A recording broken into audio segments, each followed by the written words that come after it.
All right, welcome to the Eskimo Empire podcast. This is the preamble for episode 57, the David Beard episode, which is going to mean a lot more once we start actually talking on the episode. This week we've got Oh, hang on a second. That Saskatchewan one is upside down. Well, I guess that is the international symbol for distress, so I guess it's probably not far off from the truth. All right, we got the Saskatchewan Roughriders in town this week. Around, and of course we are back after a 1 week off, our own little bye week, so to speak. And boy, do we have a great show tonight. We are, of course. Oh, now you're fixing it. Well done, UT. So thank you to everyone who was patient as we went through that one bye week. Let's get to everyone who's here because, like I said, this is pretty exciting. So we'll start with everyone as usual on the other side of the tier. There's UT. Sporting my new did. Nice, very nice, very nice. I hear you trained him for a bus driver thing. I did. So. Yeah, see, I remember this thing. Did. Yeah, exactly. And you're wearing the other guy I trained. That's right. Yeah. And I'm wearing him because he had a heck of a game. Yeah. That's right. So we're going to talk about that tonight. Mm-hmm. As always, super fan Mike with the exquisite apple gin this evening. Nice. Yes, we'll have to have some. I'm wearing an old jersey today. So you are? Not wow. a new one, yeah. So it suits you. Wait a minute. Yeah, something like that. Oh, see? Chantel said nice jazz hands. Yeah. All right, Sweet Jersey UT. There you go. All right, so, and of course, joining us here, 30-year CFL official in the Turf District, Mr. Bud Steen. How are you, sir? I'm great. I obviously don't have an Eskimo jersey on. That's okay. Well, right. you have to be, impartial. So that's fine. We'll do that. I guess now you could be whatever you want, but no, I'm an employee of the league. I'm impartial. That's exactly. Thank you for joining in. I have a couple of questions that have just come up. People asking where are the stripes. Well, we didn't expect you to wear those. Yeah, you 30 years reffing, over 500 games. Are you still passionate about reffing in the game as it is now? I love the game of football, and it's been in my blood ever since I was a little kid. And I suspect that when they're yanking the tubes out of me at the end, I'm going to be thinking about football.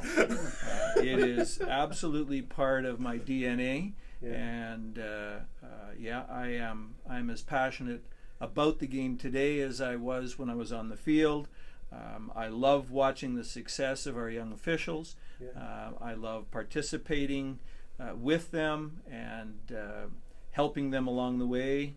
And doing what I can to make them better officials. So the long answer to your short question is absolutely. Oh, hey, 10 Empire points for the absolutely in there too. That's perfect.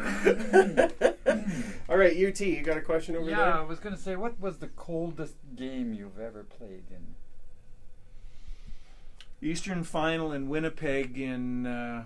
Winnipeg, that shocks me. It would have been in about 1991 or 2. Okay.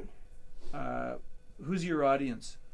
Is this an adult audience? Oh yes, feel free. It was so cold my head linesman froze his dink. That's pretty cold, all right. It was a brutal afternoon. In the fourth quarter, I couldn't blow my whistle anymore. My lips were numb, and so when I blew air into my whistle, my lips just flapped. It was unbelievable. It's amazing your lips didn't stick to the whistle. Well, no, because it was plastic. Oh, good. Oh, okay. It was cold. When I was working the sticks, I did a game. It was a Western Final. Calgary was playing here at Commonwealth.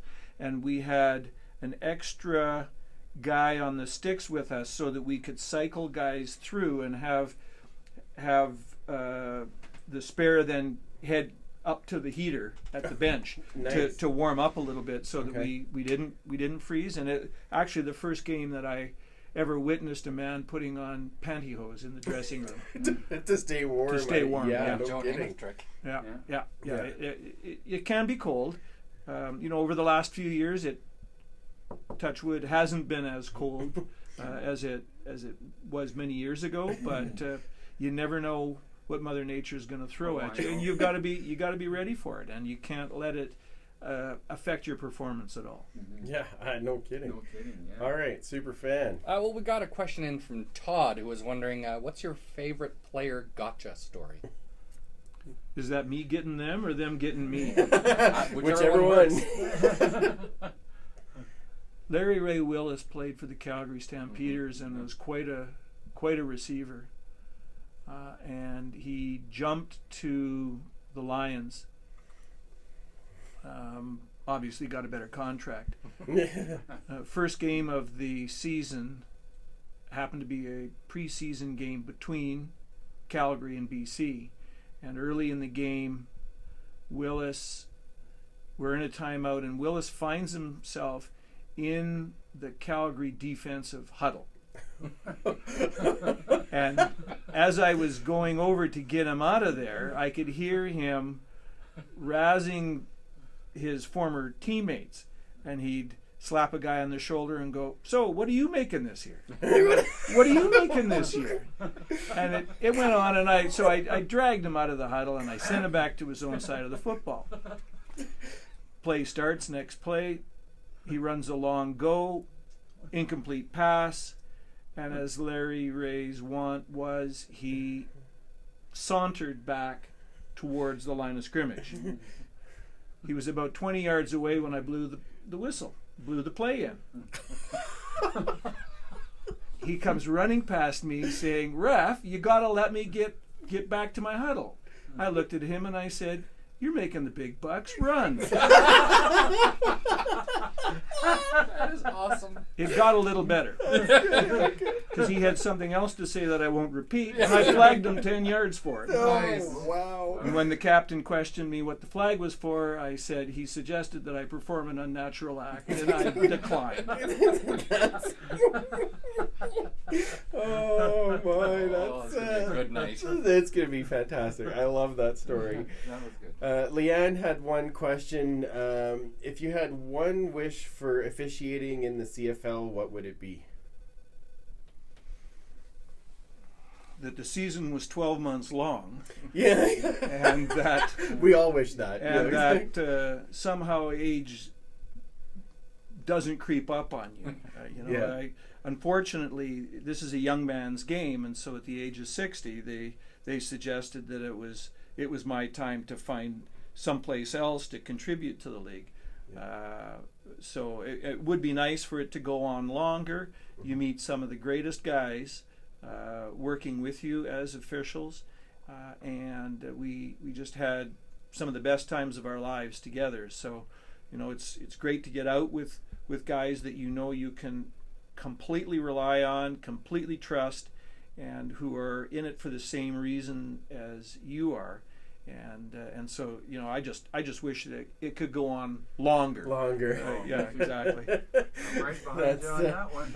That is awesome. And we got a lot of comments there that people could listen to these stories all night, which is great because we're going to have more on Wednesdays. And one that just came, we need that experience and guidance. So thank you, Mr. Steen. Mm-hmm. So I very much appreciate the story. We have lots more, obviously, that'll be on this week. So yeah, if you enjoyed that, just wait. We've got a great interview with Bud that'll be coming out on Wednesday. Just quickly, we'll do a quick Empire points update while we're here. So Leanne is in first, Joe Balaneski in second, Papa Duck Chris in third, Joe Pritchard and Jedi Chantel are tied for fourth, and Coach Vic has moved up into fifth place. So great job there, Coach. And to all of you for helping share and spread the word of the Empire, we very much appreciate it. Again, quickly, we'll do a full update on the CFL Pick'em and the CFL Pod League on the show that's coming on Wednesday. We're going to recap, of course, our 2-game win streak, review the last week's games and all of their fun blowouts, and of course our picks from this week. So Game preview also this week will be out on Friday, and Quinn Magnuson is going to join us on that, so make sure you listen to that as well before the game on Friday night at Commonwealth, and of course West of us at halftime. So, somebody just asking, does CFL have fantasy football? Sure does, yeah. DraftKings and also through Fantasy on TSN and Fantasy as well. So there's lots of different ways to play fantasy football for CFL. So you can find us on Twitter, you can find us on Facebook, search those out, join in the conversation. West of us, it is on Friday. We will see you all then, and we will absolutely talk to you later this week.